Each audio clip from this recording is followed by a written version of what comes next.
Okay, I think everything's good. I just did a mic check and it said the same thing I said. So here we are. It is January 8th, 2025, which is 2 days after January 6th, 2025, which is a very important day in history because that's the day I officially ended my work days.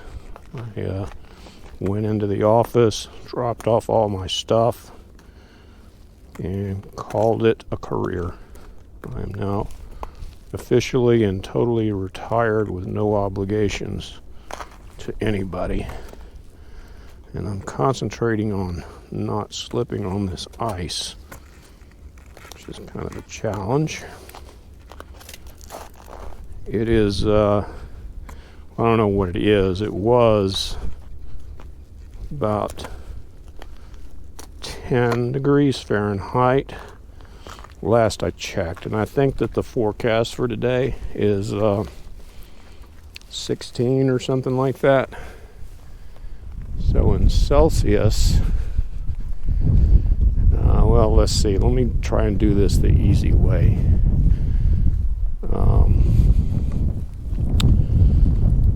5 degrees Fahrenheit would be minus 15 Celsius. Here comes a truck. They got their lights on though, so it must be okay. So a little above that, so a little above, somewhere between 14 and 15 would be 10, or minus 14 and 15 would be Celsius, would be 10 Fahrenheit, or 10 Fahrenheit. So another ice patch here. Let's go ahead and get past this. It was rather slick. Okay, we made it. Meanwhile, 16, that would be something like, let's just make it easy and say minus 15. Is that right? No, that can't be right. No, minus like 10, minus 9 or 10 Celsius. Okay, yeah, I do that in my head, so feel free to double check me. Forecast for tomorrow is a high of 30, so I didn't want to walk tomorrow because that's perilously close to freezing. And if this ice, such as that, starts melting, then it becomes really difficult walking. The ice is just not navigable at that point.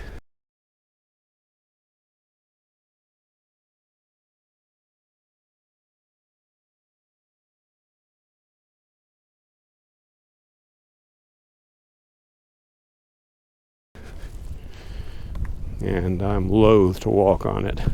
I think that's about what the conditions were when I slipped and fractured my patella. Don't want to do that again. It was really inconvenient. So there's the river. You can see the river running around the bend over there. It actually is frozen right now. There's a big patch of ice. But it's a beautiful day. Some clouds, because it's fairly warm. Once it's below 0, you don't really see any clouds at all. Usually. I won't say always. Always is a big time. It's a long time. And I wouldn't say always. It's not impossible, but it tends to be really clear when it's quite cold. Sub-0 Fahrenheit. So, yeah, the retirement has started, and I'm learning many things. And I've shared some of the things I've learned previously about Social Security and Medicare and all that, and the rather Byzantine system that they've come up with, wherein you don't sign up for Medicare with Medicare. If you call Medicare asking about signing up, they're not going to know what you're talking about. They literally don't have an answer for you. You actually sign up through Social Security, which is fairly automatic if you retire exactly when you're 65, which virtually no one does. Usually you're either going to retire early or you're going to retire late. I being in the latter category. So if you're already on Social Security and you come qualified for Medicare, they send you a letter and you just follow it from there. But if in any other circumstances, though, you're kind of on your own. You have to kind of know to go to Social Security and say, I want to sign up for Medicare, which I didn't know, but I figured it out. And now you know. So maybe it was worth watching this video. Meanwhile, I talked to all of them, and the way it works is Medicare Part B has a premium, which is currently $185 a month. And it's decent coverage, really. That's for the medical part. You get the hospitalization as Part A, and that's free. And then you can throw in Part C and D, which is a bunch of other stuff, including the D, which is your drugs. So those are important, but you don't necessarily, if it ends up being a little bit late, it probably wouldn't be the end of the world. But at any rate, you get Part B, and the charging for it, the billing for it, comes out of your Medicare. But here's where it gets interesting. I decided to hold off and start my Social Security in February, but I wanted to start my Medicare in January. Reason being, January is the month that I left the company and no longer covered by my company's medical plan. So, wanted that to be a smooth transition.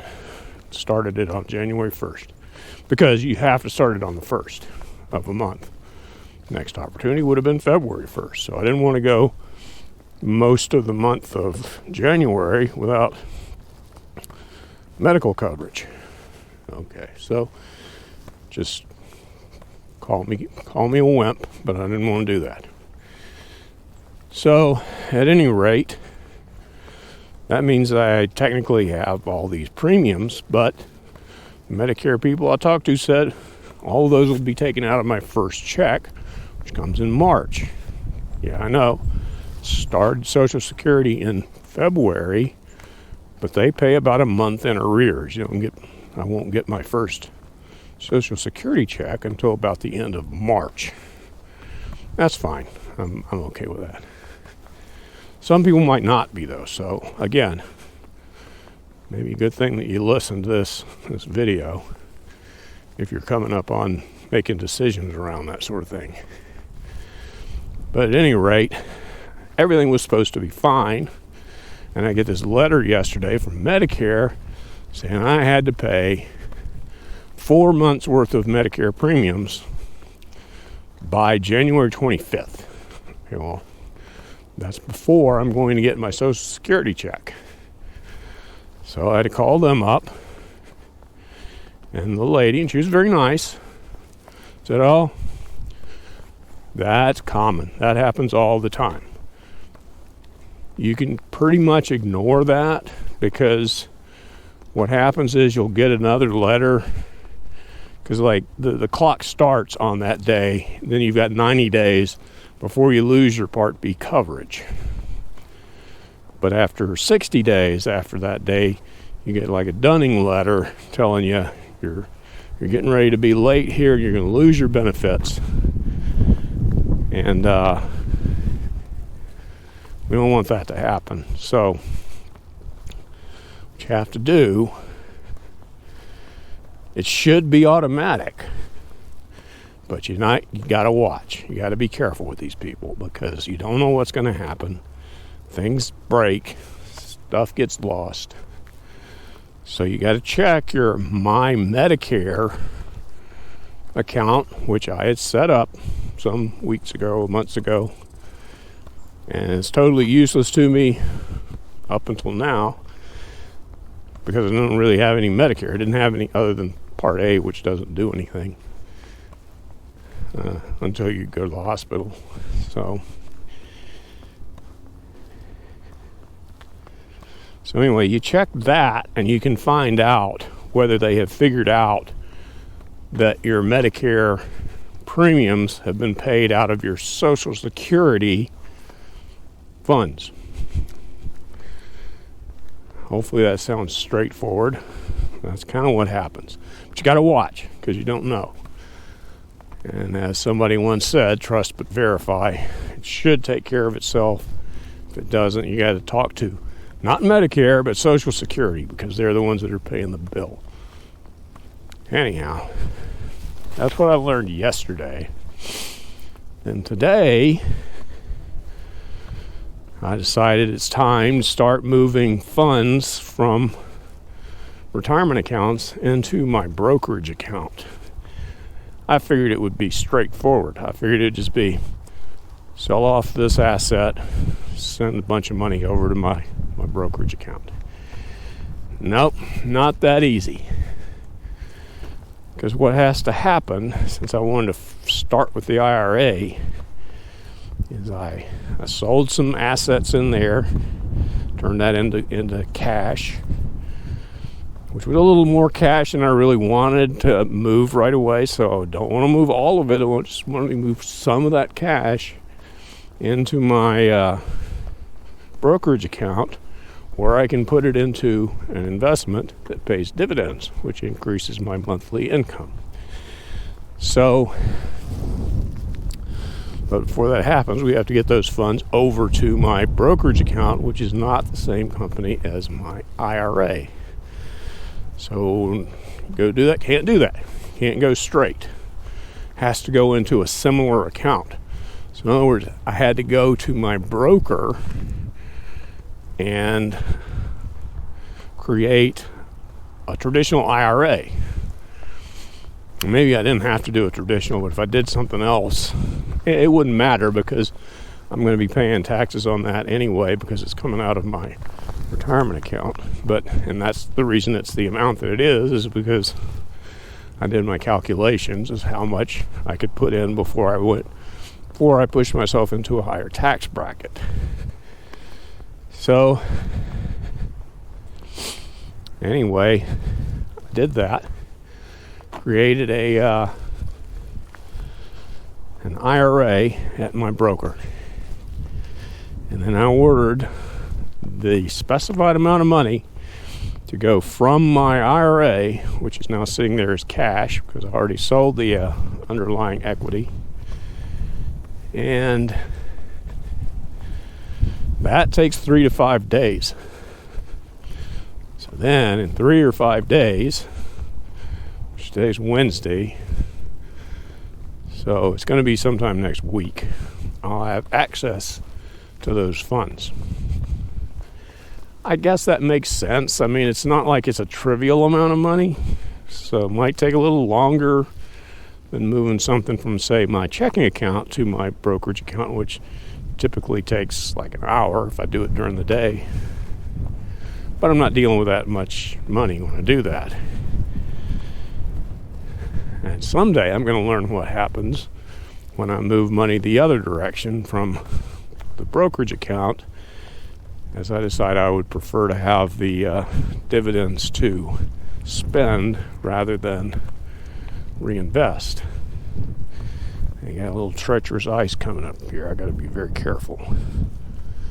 Go real slow, one step at a time. Don't do any like leaping across any of this stuff. It's what you don't want to do.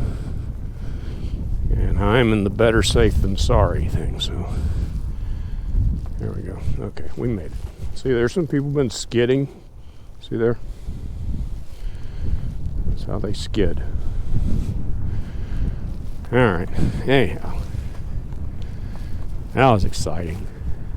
It's kind of windy today, and hopefully the new mic is working out okay. The last time I did the experiments, last walk was on Christmas Eve, and yeah, I had some issues, and hopefully I've worked them out. I changed the way I've physically attached the thing to my staff, and hopefully you're not picking up any vibrations, annoying ones. Anyway, oh look, they cleared that road. Last time I came this way, that was totally covered with snow, and I had to trudge through the snow because I wanted to go over there where there is a restroom. I don't need to go to the restroom right now, though.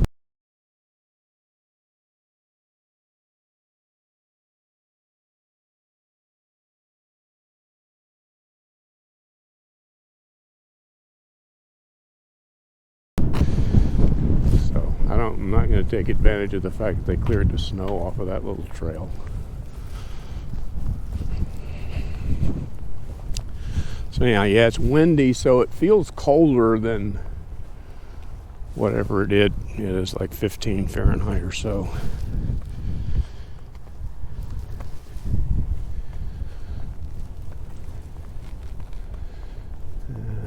Anyway, there we go. We talked about the weather, and we talked about Social Security and IRAs and brokerage accounts and all kinds of stuff. And yay, I'm retired. Talked about that too. And that took up a big chunk of this walk, because the plan for today is I'm going to go down here to my southern turnaround point and then turn around. That's probably as far as we would need to go with this video. You don't really need to see going back the other way. As you can see, it has been a very, very mild winter. It's, quite often this would all be covered in snow, and now we've got a lot of green showing through. I'm going to try and get somewhere and test something, because when I went out to retrieve dog crap from my yard that the neighbor put over there for me, I noticed that the ice, or the snow rather, was covered with like a layer of ice that allowed you to walk on the snow without tromping into it. Let's see what happens here if I try that. Yep, you see that? I'm not sinking into the snow at all. This is like, I think what happened was recently it got to be above freezing, and I think what happens, there was just enough melt that then refroze on the surface, and it's solid enough to walk on. So I had hoped to do some snowshoe work this season. I'm not sure if that's going to happen, though. We're supposed to get some snow Saturday, I think. It's been a little, I would call it snizzling, it's like snow drizzles, where you see a few flakes coming down, but nothing that amounts to anything. So that might happen. That might allow me to fulfill my dream of breaking out the snowshoes and use them for something other than picking up dog crap. You allowed to say crap on YouTube? I think so. Hopefully nobody will complain. You know what I'm talking about. It's annoying. It's like, I like dogs, but I don't want to clean up after somebody else's dog.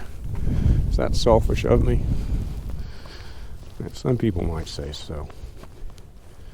I don't care about those people, though.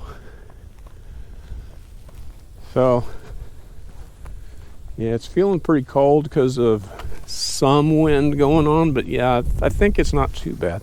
Shouldn't be interfering with anything. There's a big patch of ice there. but easily missed. We won't step on that one.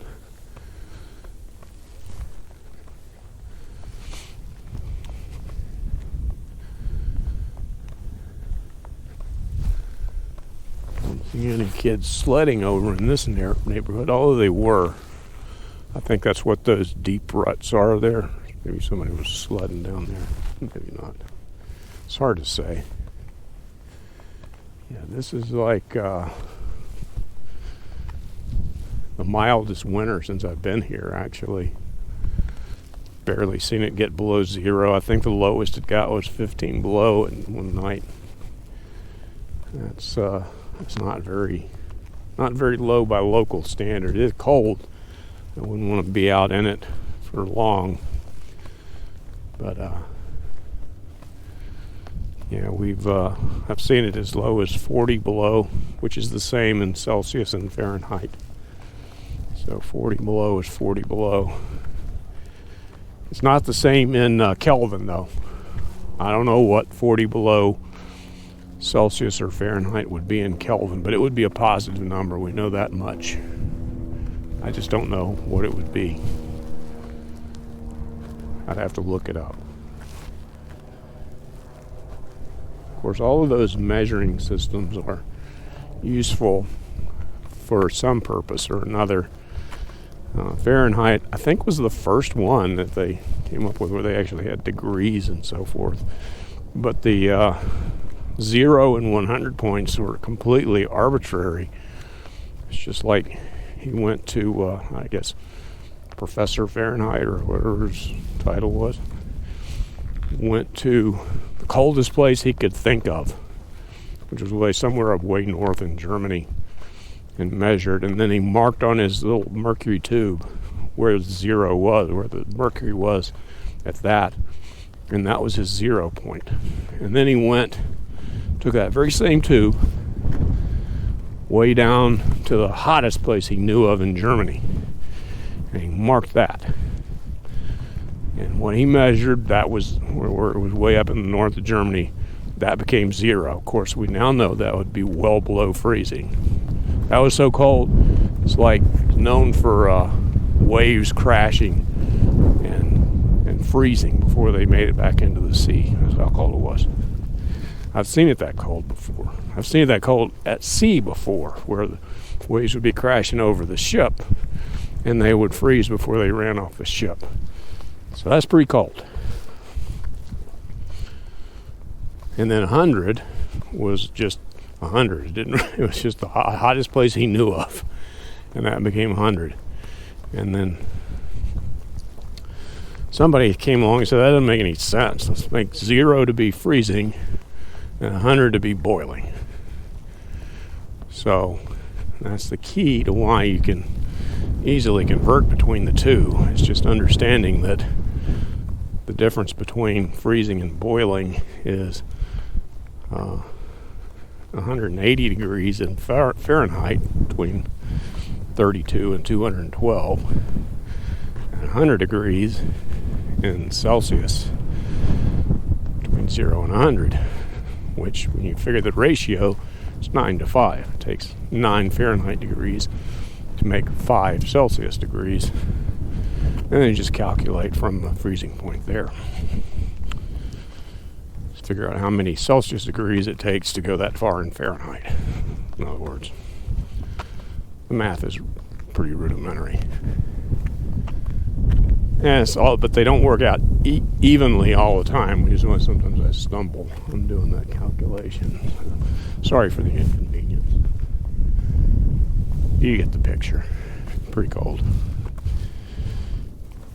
Kelvin, on the other hand, 0 is absolute 0. There's no negative numbers in the Kelvin. That makes sense when you're measuring temperatures way out in space, where it can be really, really cold or really, really hot.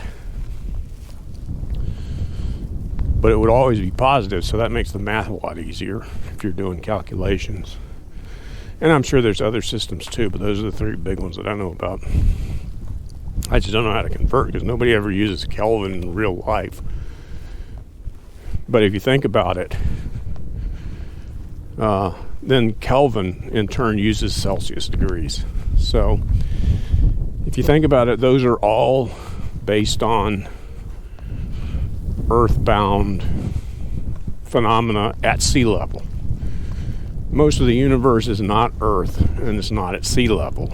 So anything relative to what water is doing at that particular temperature is kind of irrelevant if you're on Neptune. So I'm sure there's water on Neptune. It's in ice form, but like ice 5 or whatever. They have different forms of ice way out there. But so I think you get the point of that little rant is there's probably a better way to measure temperature just in general that isn't based on what water's doing. I don't know what it is. I don't have a suggestion, but it also probably wouldn't be very practical because Celsius is really good because 0 to 100 Celsius pretty much encompasses most anything that the average person would encounter. If it's below 0, then it's just really cold. You shouldn't go outside very much. And actually right below freezing isn't that cold. But it could be. It could. You could hurt yourself if you spent too much time unprotected. You know, -5 Celsius. It would be unpleasant. I think you'd probably go inside before anything seriously wrong happened. But anyway, you know what I'm saying? That 0 to 100 Celsius makes a lot of sense because, you know, for most things that you would ever encounter outside your freezer, you got that convenient range. Fahrenheit, for its part, kind of the same, only it's a little raggedy because you have a fair chance of being in positive numbers that are below freezing, and you don't want to be out there like right now. And as you can see, nobody else is out here. I'm the only idiot out here walking around in the 10 or 15 degree weather with wind. And then, of course, you don't really need to go to 212 though, because like most people, you know, aren't going to go outside if it's 150 degrees either. That's below 150 Fahrenheit, which would be still below 100 Celsius. So, you know, it kind of makes you jump around a little bit with the numbers you have to use. Fahrenheit degrees are smaller, so higher resolution. You got that going for you. But seems like they could come up with another system. But again, everybody's used to the ones we have, so why change? Just learn both of them, or all of them if you use Kelvin very much. There's some poop. Whose poop that is? Dog look like. Could have been deer. I don't know. I don't know deer poop when I see it. You can say poop on YouTube, can't you? I think that's legal.